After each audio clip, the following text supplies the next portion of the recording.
आज हम पढ़ेंगे चैप्टर 6 शॉर्ट हैंड में फ्रेसोग्राफी। फ्रेसोग्राफी का मतलब क्या है कि एक से ज़्यादा वर्ड को जोड़ के लिखना, इसको कहते हैं फ्रेसोग्राफी। आप देखिए मैं बोर्ड में लिखाने जा रहा हूँ।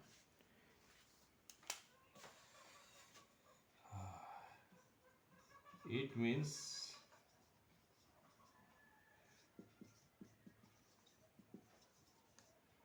Of to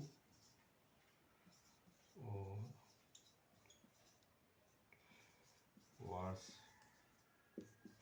together. फ्रेसोग्राफी का मतलब है क्या है, एक से ज़्यादा वर्ड को जोड़ के लिखना। यहाँ पर लिखा है it means joining of two or more words together.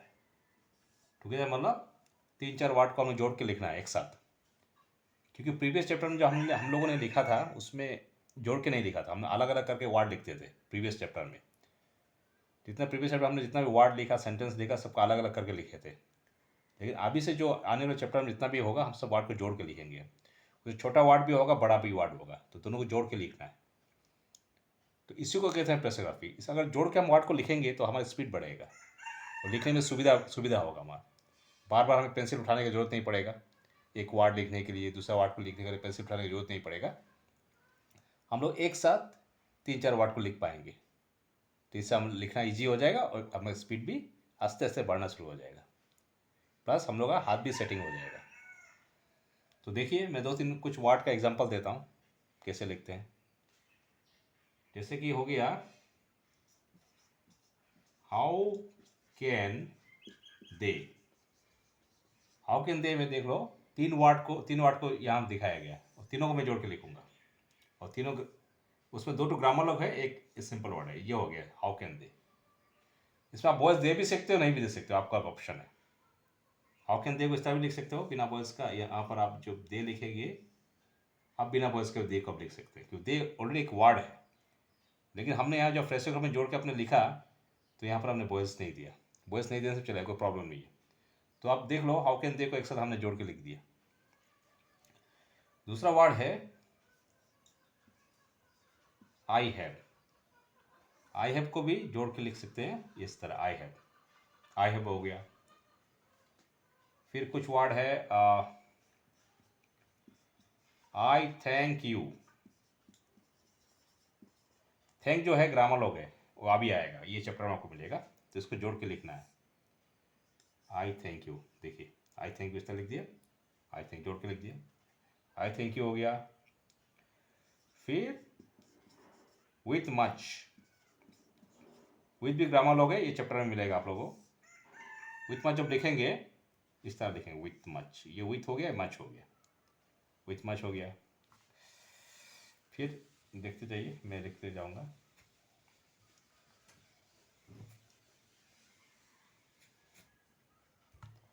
With much है, विथ विच, ये है विथ विच को देख लीजिएगा, ये भी जोड़ के लिखा हुआ है। विथ विच है।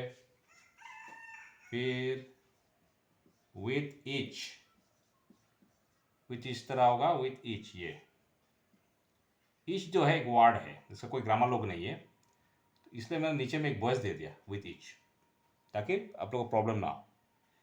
तो विथ ईच को जोड़ के लिख सकते हैं। जोड़ने से आप एक तो यहाँ पेन दे दीजिए, हमें गैस दे दीजिएगा।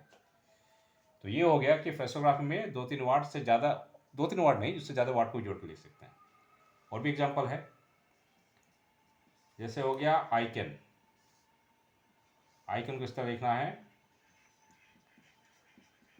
आई विल, ये आई विल हो गया। फिर आई एम, ये हो गया। तो आई एम को भी जोड़ के लिखना है। यहाँ पर एक ही प्रॉब्लम है, आई का एक जो आपका जो स्टिक है शॉर्ट हो जाएगा, एक से शॉर्ट हो जाएगा तीन जगह भी। जब ज्वाइनिंग करेंगे, कैन का से ज्वाइनिंग करेंगे, एक स्टिक शॉर्ट हो जाएगा।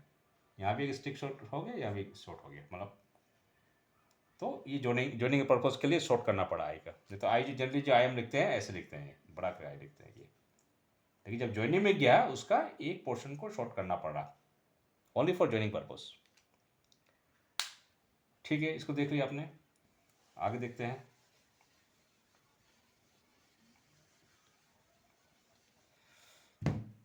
अभी आता है ही का बारे में। ही, ये ही को हम दो फॉर्म में लिख सकते हैं।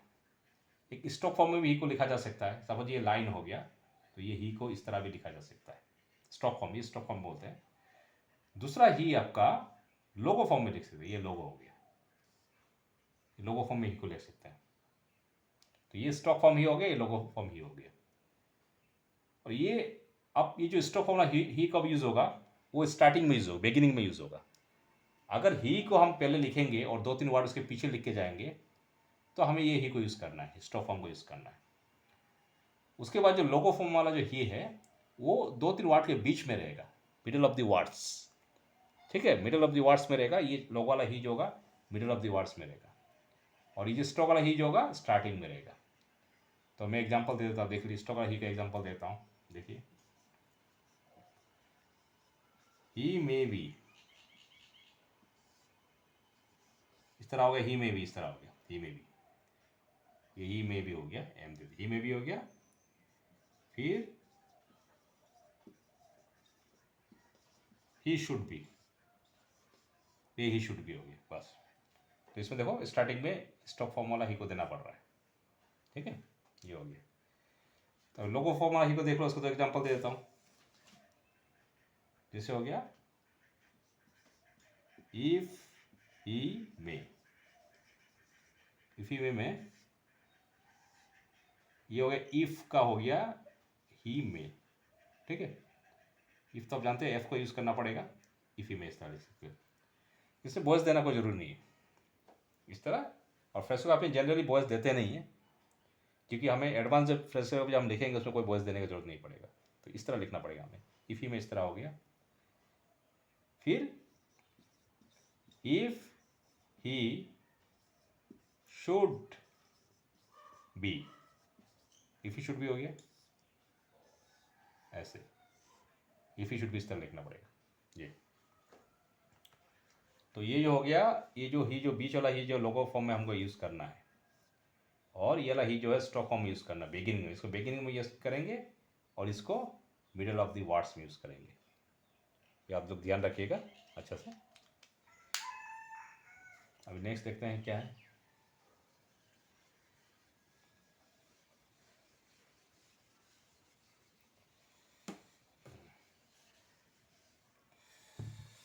अभी आता है मच का, आता है मच।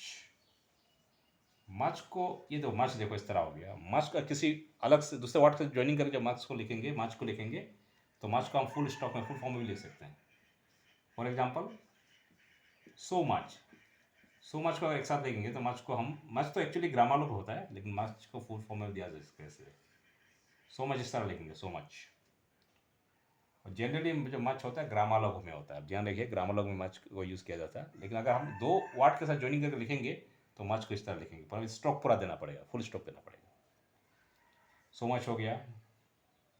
उसके बाद हो गया हाउ मच, ये हो गया हाउ मच। इस तरह हाउ मच को इस तरह लिखना है, फुल स्टॉप देना पड़ रहा है इसमें। ठीक, तो इसमें ईजी हो जाता है, हमारे लिए ईजी हो जाता है, आपके लिए ईजी हो जाएगा, कोई प्रॉब्लम नहीं होगा। उसके बाद आता है वेयर का बारे में, आता है वेयर क्या है। वेयर, तो वेयर को देख लो आप। वेयर अगर अकेले में लिखेंगे तो वेयर को हम इस तरह भी दे सकते हैं, वेयर्स के साथ लिख सकते हैं, कोई प्रॉब्लम नहीं है। ठीक है, वेयर को। लेकिन किसी स्टॉक, किसी वर्ड के साथ ज्वाइनिंग करके लिखेंगे तो दो स्टॉक का जरूरत पड़ेगा। इसका जरूरत पड़ेगा हमें, ये एक इसका जरूरत पड़ेगा और आपका इसका जरूरत पड़ेगा, ये दोनों का जरूरत पड़ेगा वेयर को लिखने के लिए। ठीक है, ये हो गया वे और रे एक साथ जुड़ा हुआ है, और ये आर है किसी स्टॉक का साथ ज्वाइनिंग में, तो इस ये दोनों का यूज करना पड़ेगा। जैसे मान लो दे वर लिया, यू वर लिखा, तो इस ज्वाइनिंग में वेयर को लिखने के लिए दो स्टॉक का हेल्प लेना पड़ेगा। जैसे कि एक वर्ड हो गया दे वेर, दे वेर इस तरह लिख दिया, दे वेर को मैंने इस तरह लिख दिया।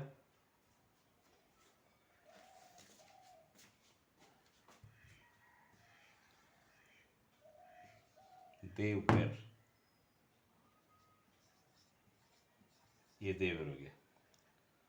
दूसरा है if you were. They were में कौन सा यूज हुआ? ये वाला यूज है, इसको यूज़ किया, इसको यूज़ किया, ये वाला बड़ा लोगों को वे और रे को यूज़ किया गया दे वेयर के लिए। और दूसरा वर्ड है इफ़ ही वेयर, इसके लिए ये आर को यूज़ किया गया इफ़ यू वेयर के लिए, ये आर को, इसमें कोई वॉइस नहीं है, इस तरह लिखना पड़ेगा। इफ़ यू वेयर के लिए आर को इस तरह यूज़ किया गया, इस तरह लिखना पड़ेगा, आपको ध्यान रखिएगा, इस तरह लिखना है। तो ये हो गया वेयर का एग्जांपल हो गया। किसी वर्ड का सब्जेक्ट जोड़ के लिखेंगे, वेयर को इस तरह लिखना पड़ेगा। आप लोग ध्यान रखिए और ध्यान से सुनिएगा।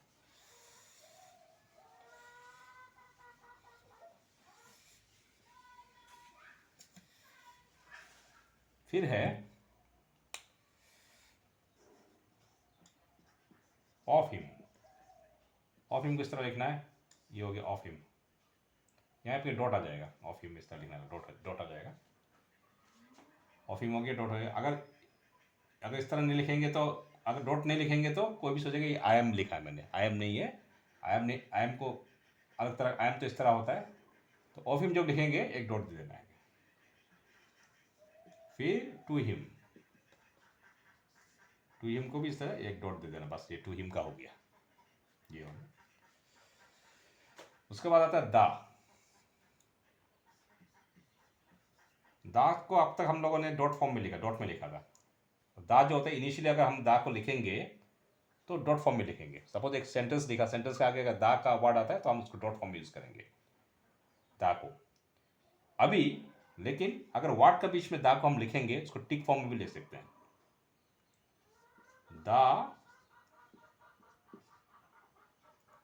दा जो है उसको टिक फॉर्म में भी लिखा जा सकता है। May be written in tick form, tick in middle of words,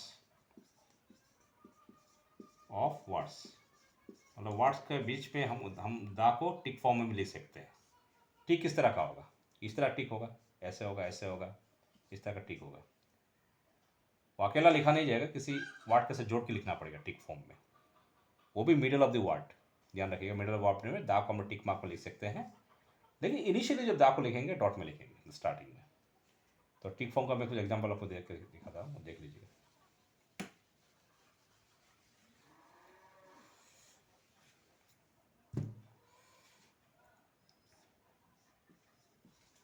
दा को टिक फॉर्म में लिखेंगे, टिक। जैसे कि हो गया एग्जांपल हो गया ऑफ द, ऑफ द इस तरह लिखना है, of the, to the, by the, ये हो गया बाय द। उसके बाद हैव द, इस तरह। तो इसको दा को हम लोग वर्ड के बीच में टिक फॉर्म में लिखेंगे, मिडल ऑफ द वर्ड्स, लेकिन इनिशियली दा को हम लोग डॉट में लिखेंगे। आप ये ध्यान रखिएगा। तो ये हो गया इस चैप्टर का समाप्ति। बाकी आप लोगों को खुद लिखना है, जो इंपॉर्टेंट चीज़ें मैंने बता के दे दिया, बाकी आप लोगों को खुद ही लिखना पड़ेगा। और जब भी लिखते हैं कोई भी आप जब चैप्टर जब लिखेंगे तो पहले आप लोग उसको चैप्टर को पढ़ लीजिएगा, पढ़ने के बाद लिखिएगा, बिना पढ़ के बिल्कुल मत लिखिएगा। तो ठीक है, हम लोग नेक्स्ट चैप्टर में मिलेंगे, तब तक के लिए गुड बाय।